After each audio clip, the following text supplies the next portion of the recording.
love it.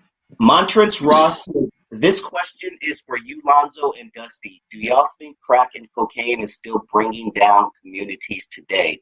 I'll go real quick. Give me 20 seconds, and then you take the stage, Lonzo. But I think the effects of what happened in the 80s and 90s are obviously still around. But I think opioids is a bigger issue. But I could be wrong. But I just think from what I'm reading that opioid is a huge issue, even in the hood. I don't know. What do you say, Lonzo?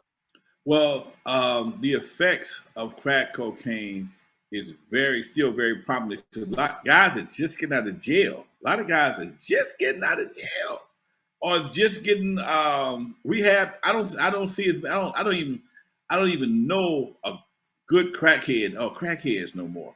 Okay, they were pretty prevalent back at one point in time. There may still be a few. Crack dealers are very far and few between. I haven't seen that. I used to know a bunch of them. Don't know them no more. Okay. Willie Mo, much love to you, Doc. But the effects, like I said, you got guys. I got a buddy of mine who killed somebody, just got out of jail after 34 years. So yes, the effects of crack. He's still on probation.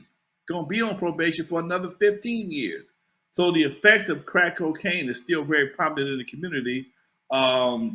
Crack cocaine did a whole lot to the community that people may not realize. I mean, it ran a lot of the black business owners out of the community. Before crack cocaine, most of the businesses that are now ran by other people were ran by black folks. The chicken places, your liquor stores, your laundromats, your restaurants, all those spots. If you were from LA, don't know about no place else, but I know LA like the back of my hand.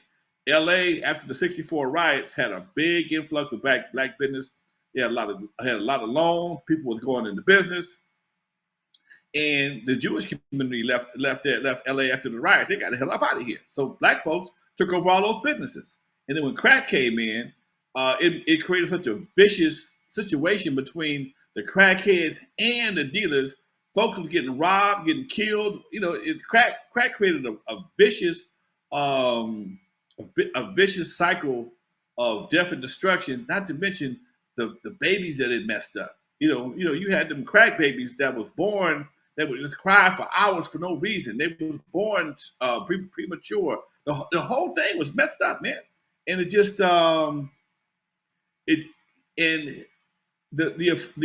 remnant, what do you call it? The remnants of what crack did to the community is still very prevalent in the community.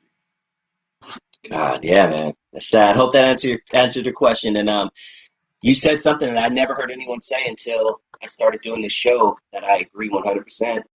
That if there's any case for reparations for black people, it's the crack epidemic.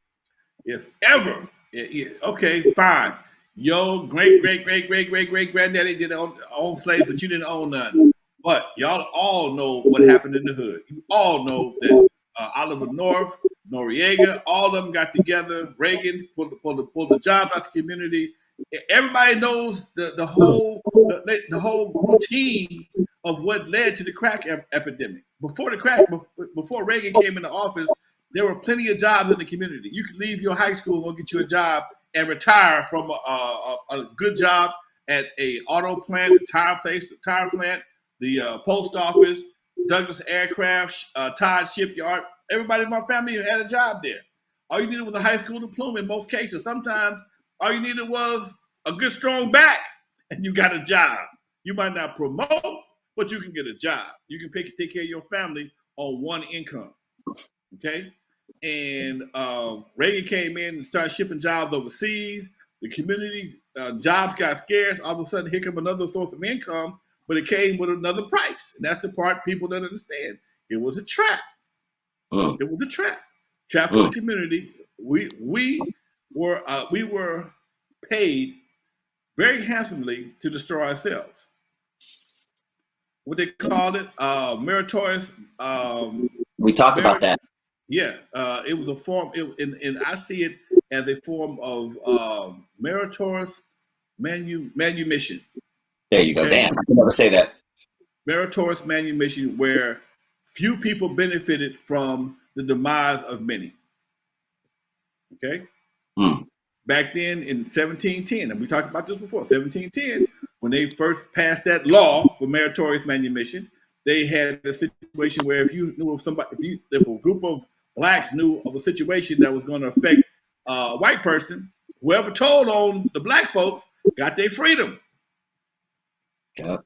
Well, in this case, if you were able to bring something to the community and destroy the community, you got paid. Same thing. Mm. Same thing. But then they chased your ass for selling this shit. Cold game, man. Cold game, dude. Mm. God. And you Cold lived game. through it. You lived through it, which is crazy to me that you saw the transition. And we've talked about this before, but it just always amazes me that you remember when there were actually black businesses. I mean, other than some online people that I know, I can't think of any business I could walk into and it's owned by a black person in Los Angeles. Dude, it was no big deal, man. All the gas stations were black owned. All of it. Everybody pumped back then they pumped your gas still, man.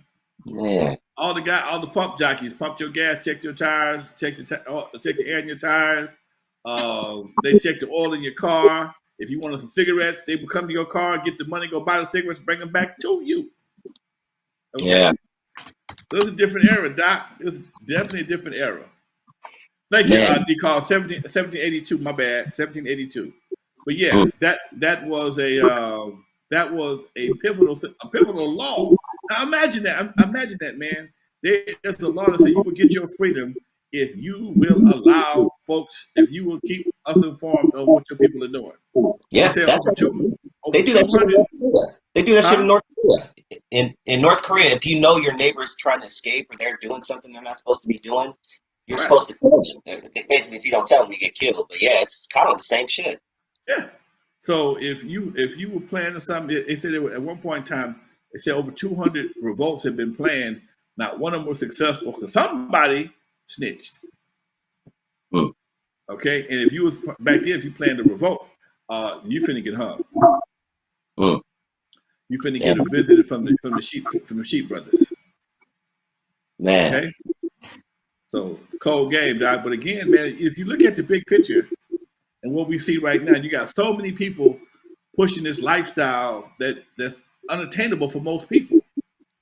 But people will risk their freedom and their lives to try and live this lifestyle, or spend up all their money to try and look like they living the lifestyle of somebody who's living it, but they got so much of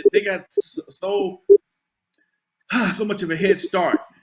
You probably won't never catch them, but they make it seem like it's easy, and it's not that easy. Mm-mm.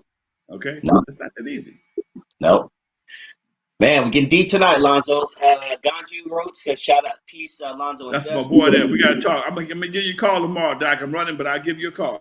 Thank you, Marlon Cozy. Always showing love, man. Drop $4.99. Really appreciate you. Crypto Charles is working at the car wash. Hey, So man. there was a time, and no diss to my Latino home, but there was a time where you could pass a car wash, Lonzo, and it was all black folks, man. Hell yeah. Damn, dude. I can't. Hell yeah. Dude, I'm not racist. I'm just race observant. Okay, I remember shit. Okay, and it's not. And I feel like Whoopi. I feel like Whoopi got in trouble for saying something. It could have been that I felt was true, but I'm not gonna get that. That's not an issue tonight. But I'm just saying when you know the truth and you speak the truth, sometimes people get mad because the truth sting like a son of a bitch. Okay, at one point in time. That every car wash you went to, every tire shop, every car wash you went to, it was all brothers there. There was a white guy behind the counter collecting the money, but the brother was putting the tires on. I remember that because here's something that I thought about this when I was a kid. This guy went to school, got a diploma to put tires on a car. You ain't got to go to school for that. Okay? I mean, I just thought about that. Why would you go to school and just come back to put tires on cars? And that's just something that registered with me as being kind of odd. But once you talk to them, you realize they went to school, they didn't go every day. They didn't go every day. That's why they out there putting tires on